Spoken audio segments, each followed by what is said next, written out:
গোটা পৃথিবী এবং পৃথিবীর ভিতরে যা কিছু আছে সৃষ্টি করার আগে আল্লাহ তাআলা যখন একা ছিলেন, ঠিক তেমনি ভাবে আল্লাহ তাআলা ছাড়া দুনিয়াতে প্রাণী জীব জন্তু বলতে আর কিছুই থাকবে না। এইভাবে চলবে। সুবহানাল্লাহ। ইসরাফিল আলাইহিস সালাম প্রথম সিংহায় ফুঁক দিলে গোটা পৃথিবীর সমস্ত মানুষ, জীব জন্তু, পশু পাখি, যত প্রাণী, গাছ গাছরা, উদ্ভিদ আছে সমস্ত কিছু ধ্বংস হয়ে যাবে। শুধুমাত্র 60 জন ফেরেশতা জীবিত থাকবে। সুবহানাল্লাহ। আমার বন্ধুগণ, ওই মুহূর্তে আল্লাহ তাআলা 60 জন ফেরেশতাকে প্রতিষ্ঠিত রাখবেন। তাদের মধ্যে একজন হচ্ছে জিবরীল আলাইহিস সালাম, দ্বিতীয় জন হচ্ছে মিকাঈল আলাইহিস সালাম, তৃতীয় জন হচ্ছে ইসরাফিল আলাইহিস সালাম এবং চতুর্থ জন হচ্ছে মালাকুল মউত আজরাইল আলাইহিস সালাম। এই 4 জন ফেরেশতা ব্যতীত আল্লাহ তাআলা সমস্ত জীব জন্তু গোটা পৃথিবীর সব কিছু ধ্বংস করবেন এবং প্রাণী বলে যারা ছিল সবাই বেকার হয়ে যাবে। আমার বন্ধুগণ, এরপরে আল্লাহ তাআলা আজরাইল আলাইহিস সালামকে বলবেন, তুমি এবার জিবরাইল আলাইহিস সালামের জান কবজ করো।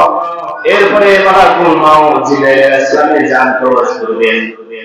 এরপরে অনুমতি আসবে মিকাঈল আলাইহিস সালামের জান কবজ করার, তিনি তেমনটাই করবেন।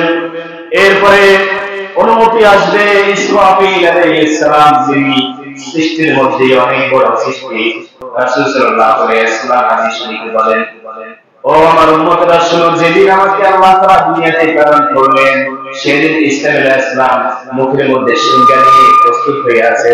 যে কোনো সময় সিংহা ফুঁক দেওয়ার জন্য আল্লাহ তাআলার পক্ষ থেকে নির্দেশ আসতে পারে। ওই ইসরাফিল আলাইহিস সালামের জান কবজ করা হবে।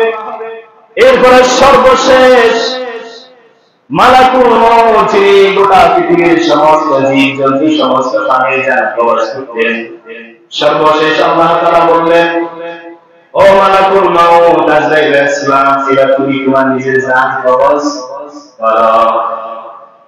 তখন আজরাইল আলাইহিস সালাম নিজের জান কবজ করবেন। এখানে আজরাইল আলাইহিস সালামের অনেকগুলো উক্তি আছে। তিনি বললেন, মৃত্যুর যদি এত যন্ত্রণা আমি জানতাম তাহলে মানুষ এবং জীব জন্তু জান কবজ করার এই দায়িত্ব আমি কখনো নিতাম না। প্রথম সিংহা ফুঁক দেওয়ার পর থেকে দ্বিতীয় সিংহা ফুঁক দেওয়ার এই মধ্যবর্তী সময়টা আল্লাহ তাআলা একাই থাকবেন আর জীব জন্তুর মধ্যে কিছুই থাকবে না।